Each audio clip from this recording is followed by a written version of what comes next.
नमस्कार, मैं हूं जयेश और आप देख रहे हैं द पैम्फलेट। दोस्तों, पाकिस्तान को देखकर कभी कभी लगता है कि जैसे साजिश शब्द की उत्पत्ति पाकिस्तान में ही हुई थी। हाल ये है कि इस मुल्क में हर प्रॉब्लम के पीछे लोगों को साजिश नजर आती है। आटा न मिले तो इंडिया की साजिश है, बाढ़ आ जाए तो इंडिया की साजिश है। सूरत हाल ये है कि आर्मी वाले सियासी पार्टियों के खिलाफ साजिश कर लेते हैं तो सियासी पार्टियां आर्मी के खिलाफ साजिश कर लेती हैं। दोनों मिलकर फिर जुडिशरी के खिलाफ साजिश कर लेते हैं। प्रेसिडेंट प्राइम मिनिस्टर के खिलाफ और प्राइम मिनिस्टर प्रेसिडेंट के खिलाफ साजिश कर लेता है। गवर्नमेंट आवाम के खिलाफ साजिश कर लेती है और मौलवी लोग गवर्नमेंट के खिलाफ। ऐसे में आवाम कह रही है, ओ भाई, मारो मुझे मारो।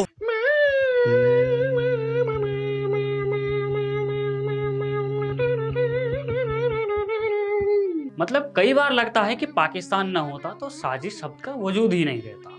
यहाँ तक कि कानून भी साजिश से बना लिए जाते हैं। इस बात का खुलासा प्रेसिडेंट आरिफ अलवी की एक ट्वीट से हुआ। आइए जानते हैं कि पूरी बात क्या है। दरअसल 18 अगस्त 2023 को एक गजट नोटिफिकेशन जारी हुआ कि ऑफिशियल सीक्रेट एक्ट और पाकिस्तान आर्मी एक्ट में बदलाव किया गया और प्रेसिडेंट आरिफ अलवी के कानून में इन बदलाव पर दस्तखत करने से यह कानून की शक्ल ले चुके हैं।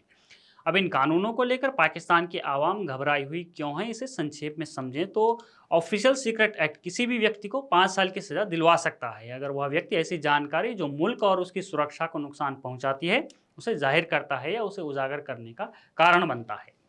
दूसरा, आर्मी एक्ट आर्मी चीफ को और अधिक शक्तियां देता है और कहता है कि कोई भी आर्मी ऑफिसर अपनी सर्विस के दौरान ऐसे पद पर रहा हो जो आर्मी एक्ट के तहत आता हो, वह अपनी रिटायरमेंट, इस्तीफे या फिर बर्खास्तगी के 5 साल पूरा होने तक राजनीतिक गतिविधियों में शामिल नहीं हो सकता है। अब कानून को नोटिफाई किए जाने के बाद प्रेसिडेंट आरिफ अलवी का कहना है कि खुदा की कसम मैंने इन बिल पर साइन नहीं किए। जी हाँ, ये बात खुद प्रेसिडेंट कह रहे हैं। अब ये कैसे हुआ ये तो ऊपर वाला जाने, ये भी अलवी साहब कह रहे हैं, ये मैं नहीं कह रहा हूँ। अलवी साहब ये भी कह रहे हैं कि अल्लाह मुझे माफ़ कर देगा। लेकिन भाई सवाल ये है कि आवाम को तो इस कानून से खतरा है, तो फिर उस आवाम का क्या? आवाम तो पूछेगी ही कि भाई मुझे क्यों तोड़ा? वैसे देखा जाए तो अलवी साहब भी यहाँ ठगे हुए नजर आ रहे हैं, क्योंकि उनकी माने तो उन्होंने दोनों बिल वापस कर दिए थे। वो तो उनका स्टाफ 10 दिन से भी ज़्यादा समय तक उस बिल को किसी बिल में दबाए बैठा था। अब सच क्या है क्या नहीं, अगर अलवी साहब से शब्द उधार लें तो गॉड नोस, क्योंकि ये बिक गई है गवर्नमेंट। अब गवर्नमेंट में कुछ नहीं है। ये सारे मिलके हमको पागल बना रहे हैं के बच्चे। अब मैं पाकिस्तान मामलों का विशेषज्ञ तो नहीं हूँ, लेकिन हाँ इतना जरूर है कि ये बड़ा गंभीर मामला है। प्रेसिडेंट के कर्मचारी बात नहीं मान रहे, उधर प्रेसिडेंट खुद 24 घंटे तक अपने वकीलों से सलाह मशविरा कर रहे थे कि बिरादर आगे का रास्ता बताओ।